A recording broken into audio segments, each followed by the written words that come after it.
નમસ્કાર, આપ જોઈ રહ્યા છો P24 ન્યૂઝ ગુજરાત। સુરતમાં ધર્મ પરિવર્તન કરનારા બિલ્ડરે દુકાન વેચવામાં ₹20 લાખની ઠગાઈ કરી। ધર્મ પરિવર્તન કરી વૈભવમાંથી મોહમ્મદ બનેલા બિલ્ડરે કરી 20 લાખની ઠગાઈ। આરોપીએ નવસારી બજારમાં એપાર્ટમેન્ટમાં સસ્તામાં દુકાન વેચાણના નામે 20 લાખની ઠગાઈ કરી। ઇકોસેલે બિલ્ડરના સાગરીતના દલાલની ધરપકડ કરી। ચોક બજારના બિલ્ડર વૈભવ ઉર્ફે રોહિત મિશ્રા જે ધર્મ પરિવર્તન કરી મેમણ મોહમ્મદ ફૈઝાન બન્યો હતો, તેણે દલાલ સાથે મળીને કેટરર્સના કર્મચારીને 33 લાખમાં 2 દુકાનો સોદો કરી 20 લાખ લઈ દુકાન બારોબાર બીજાને વેચી દીધી હતી। કર્મચારીને નીતિન પટેલે ફરિયાદ આપતા પોલીસ ફૈઝાન રાકેશ મિશ્રા અને જમીન દલાલ શેખર નાસિર નઝરુલ ઇશાક સામે ગુનો દાખલ કર્યો છે। આ કેસની તપાસ ઇકોસેલને સોંપાતા દલાલ નાસિર શેખની ધરપકડ થઈ છે। નાસિરે સાટાખતમાં સાક્ષી તરીકે સહી કરી જવાબદારી લીધી હતી।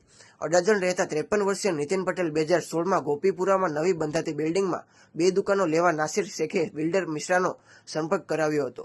બાંધકામ પૂર્ણ થવા છતાં દુકાનનો કબજો ન મળ્યો। સાટાખતમાં જમીન દલાલ નાસિર સાક્ષી તરીકે હતો।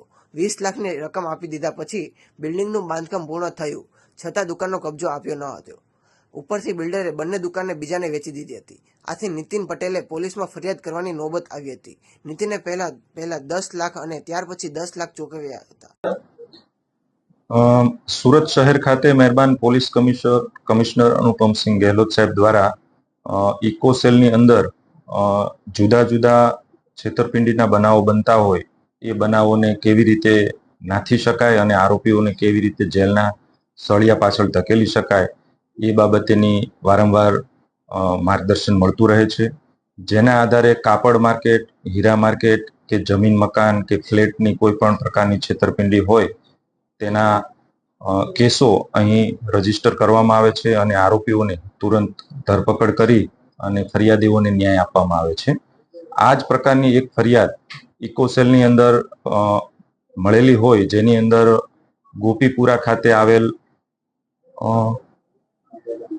ખાજાદાના દરગાહની નજીક મહિદા રેસિડેન્સી કરીને છે, એની અંદર દુકાનોનો સોદો ફરિયાદીશ્રીએ કરેલ, જેની અંદર દલાલ અને બિલ્ડર આ બંને તેમની સાથે છેતરપિંડી કરેલ અને 20 લાખ રૂપિયા જેવી રકમ પડાવી લીધેલ હોય અને દુકાનોનો દસ્તાવેજ પોતાને કરી દેવાને બદલે અન્ય કોઈ એક વ્યક્તિ જે છે મોહમ્મદ ઉસ્માન મેમણ એમને કરી દીધેલ હોય, જેની અંદર હાલ દલાલ તરીકે નાસિર શેખ નાઓ છે તેમની ધરપકડ કરવામાં આવેલી છે અને બિલ્ડર વૈભવ ઉર્ફે રોહિત રાકેશભાઈ મિશ્રા કે જેમણે હાલમાં ધર્મ પરિવર્તન કરી અને પોતાનું નામ મેમણ મોહમ્મદ ફૈઝાન રાકેશભાઈ મિશ્રા ધારણ કરેલ છે, તેમની ધરપકડ બાકી છે।